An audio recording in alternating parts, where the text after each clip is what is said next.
Malını seviyorsan alkışlar. Evet, teşekkür ediyorum. Buyurun.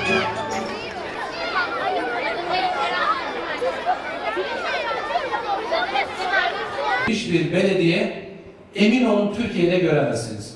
O yüzden ben Gülşen Batar Anadolu Lisesi Müdürü, bir yazar, bir baba, Şahin Bey'de yaşayan bir fert olarak başta belediye başkanımız Sayın Mehmet Tahmazoğlu'na, ekibine, çalışma arkadaşlarına, bu işte emeği geçen tüm herkese sonsuz şükranlarımı ve teşekkürlerimi arz ediyor ve okulumuz Gaziantep'in en nadide okullarından birisi olan Gülşen Batar Anadolu Lisesi'ne şereflendirdikleri için kendilerine tekrar hoş geldiniz diyorum.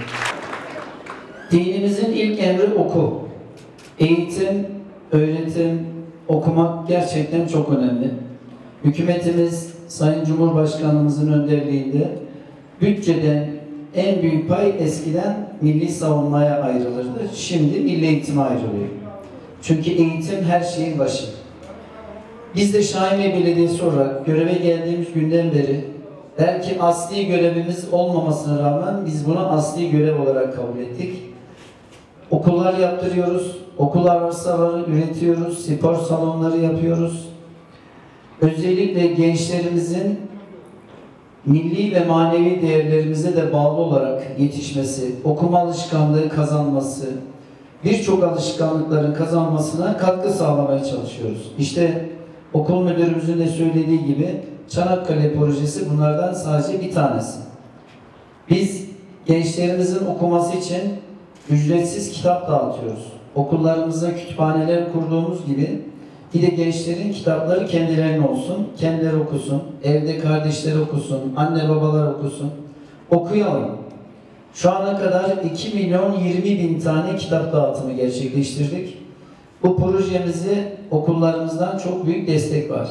Okul öğretmenlerimiz, öğrencilerimiz buna devam ediliyorlar. İnşallah önümüzdeki aydan itibaren Ekim'in 15'inde yeni kitaplarımızı dağıtacağız.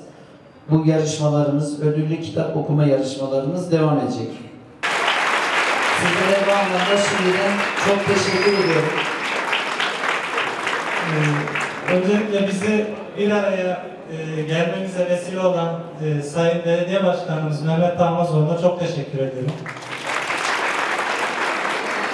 Böyle programların, böyle hizmetlerin artması dileğiyle inşallah daha çok sizlerle bir arada olmayı umuyoruz. Burada gönül belediyeciliğinin, gönüllere dokunmanın, insanlara, insan için, şehre hizmet için buralarda, Gaziantep'imizde marka olmuş Şahin Bey Belediye'mizin bir toplantısını, bir töreninde birlikteyiz. İnşallah bundan sonraki süreçte bizler de sizlerle bir arada olmak isteriz. Ben burada sizlerle birlikteyim. Sizlerle birlikte olmaktan dolayı da çok mutluyum. İnşallah bundan sonraki süreçte de sıkça görüşmek isterim.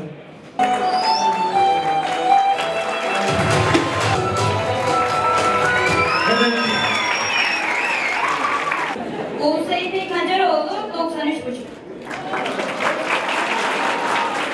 Tuğba Kevser Arslan 86,5. Fatma Nur Sürle 92,5. Mevsim Bahar Yıldız 89. Nazım Arslan 88.